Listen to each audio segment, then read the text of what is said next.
Welcome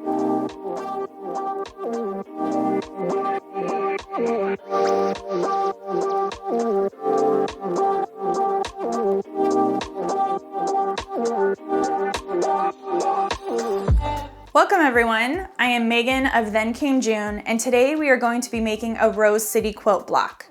Before we get started, I have my supplies laid out here, and I just want to go through what you're going to need to make a single block. First, we have our fabrics laid out, which I'll get to in a minute, but you're also going to need a pen or a water-soluble pen. You'll need your rotary cutter, you'll need pins, and then these are my two favorite rulers. Both are Creative Grids. This one is the 6.5-inch square ruler. And as you can see, there are these little grippy spots, which is super nice to have because once it's sitting on the fabric, it doesn't shift as easily. So you'll need this guy. And then my other, probably my top favorite one is this one, also Creative Grids. And it's a 3.5-inch by 12.5-inch ruler. And this one is awesome for your actual cutting of pieces or trimming. Either one though, these are the two that I'll be using today.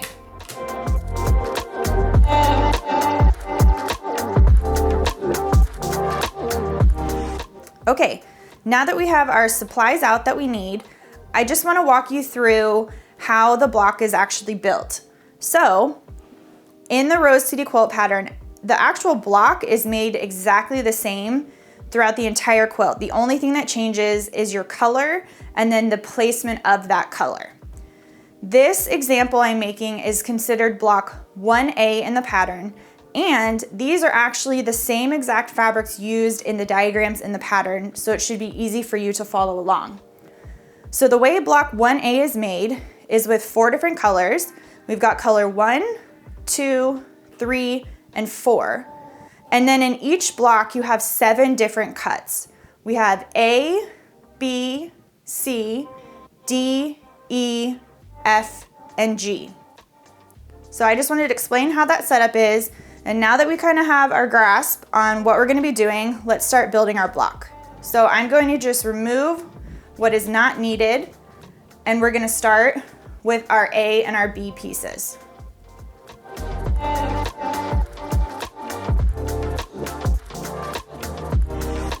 Okay, so the first part of a Rose City quilt block that you're going to work with are your A cuts and your B cuts. Here it is color 1 and color 2, and I have just separated them for you so you can see clearly that it's 4 total of each, but we're going to be doing 2 at one angle and 2 at the other angle. And these are the pieces that are going to make that really fun secondary hexagonal design once the whole top is sewn together. So the first 2 we're going to start with, we're going to flip over our B pieces to be the wrong side of the fabric. And this one, we're going to be going from the upper left corner to the bottom right corner of your angle. So you're going to take your ruler, place it on your fabric, and just go ahead and mark it.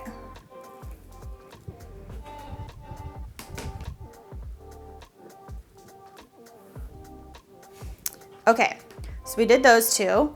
So the next angle we're gonna do, we'll again flip them over, and this angle is gonna go from the bottom left to the upper right. So again, place your ruler on your fabric and mark your lines.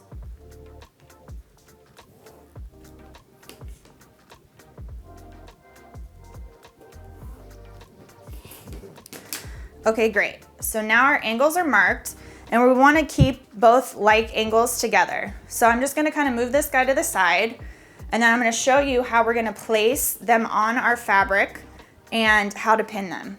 So as you can see here, it's kind of like the angle is going out to the side. Well, it's a little counterintuitive. You're actually going to rotate it so that the upper left is now the right corner of your A block. And then you'll kind of move it until you get it perfectly lined up with also the very bottom of your A block. And then here, if you're a pinner, or you're a little unsure if this is gonna slip or slide, here's where I would pin your blocks. And I would pin kind of parallel to your line like this, just on each side, because you're gonna be sewing along the drawn line. So I've got one pin, so we do the same. When you look at it, you rotate it. Again, make sure it's lined up with the upper right corner of your A piece and the very bottom of your A piece. And you'll pin.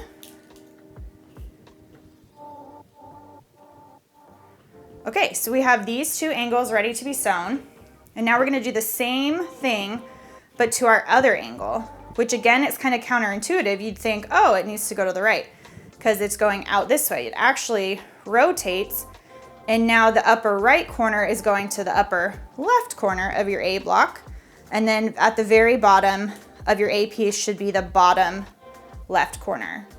And again, we'll pin before these get sewn. So one, final.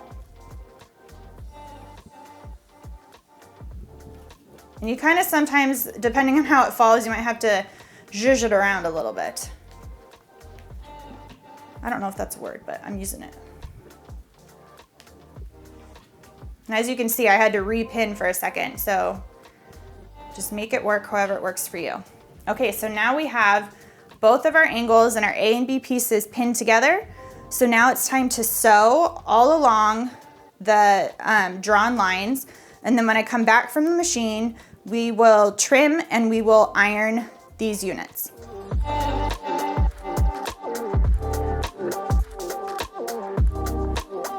Okay, we're back. So now all four of our AB pieces have been sewn together and have been sewn, the seam was sewn on top of the drawn line.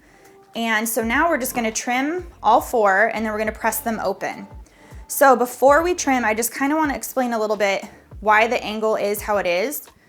It's a little confusing, but I still wanted this block to be square by the time we are sewing the rest of the pieces to it. So if you imagine, once we've trimmed this off, we'll press the seam open and look, like that, it'll be a perfectly square unit with this really fun angle. So now what we're gonna do is we're gonna lay our ruler, and right here there's the little dashed line, and you'll lay it on your actual seam, and that's exactly a 1/4 inch from your seam, and you're just gonna trim it off like that. So we're gonna do that for all four of our units, and then we'll press them open.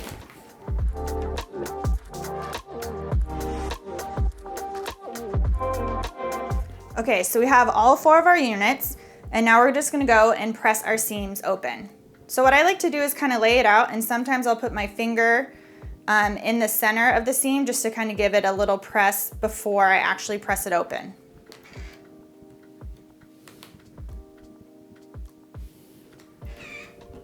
Look at that, so pretty.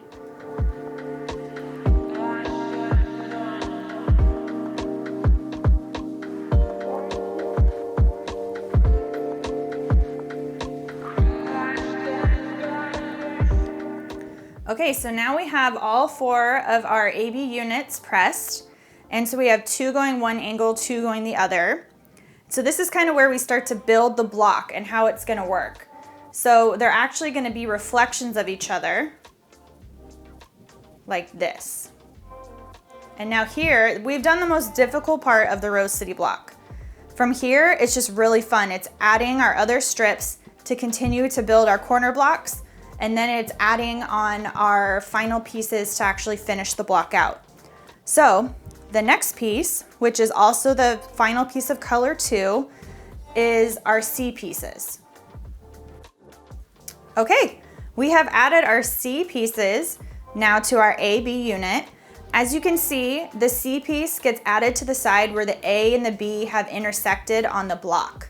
So just be mindful when you're sewing them together that that is how you're doing it. And then every seam is pressed open in this block, so that's what we'll be doing for every single time we add an additional piece. Okay, so now if we've done A, B, C, it's time to add D. Okay, we are halfway through our Rose City block. We have completed colors 1 and 2, which also are pieces A, B, C. We just added D, which is the first of color 3. Next up, we're gonna be adding E, which is the long side here. And I just wanted to note that this is added to the side that has both of your color 2 pieces, your B and C. Okay, let's add piece E. our corner units are now officially done. And the next thing we're gonna be adding is our color 4 pieces, which are cuts F and G. But before we add those, I wanna make sure that our orientation of our corner pieces are correct, because if the angles somehow get mixed up, it will make your block look incorrect. So one way to combat this is to make sure that your E pieces, right here, the ones we just added, are always facing this horizontal center line. It is easy to somehow flip it, because look at, our A's are still on the corner, but now if you notice, our E is running vertical and now our angle is going out instead of down or up. So just confirm before you sew that your angles are going up and down and your E is facing this center horizontal seam. Okay, now that we are good to go, it is time to add our F pieces, which will be the pieces that go in between both of these units and create our 2 rows. Here we go. We are almost there. We have one last piece of fabric to sew to complete our block. As you can see, our block now is divided basically into 2 rows or 2 halves. So the last one to be sewn is gonna be color 4, the G piece, and this will just get sewn right in between the 2, right sides together, pressed open, and then our block will be complete. So let's do it.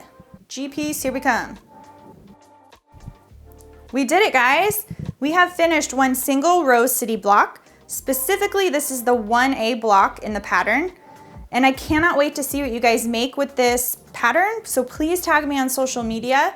I really want to see what you have going. And now that we've made one block together, I hope you're confident in sewing up your own Rose City quilt.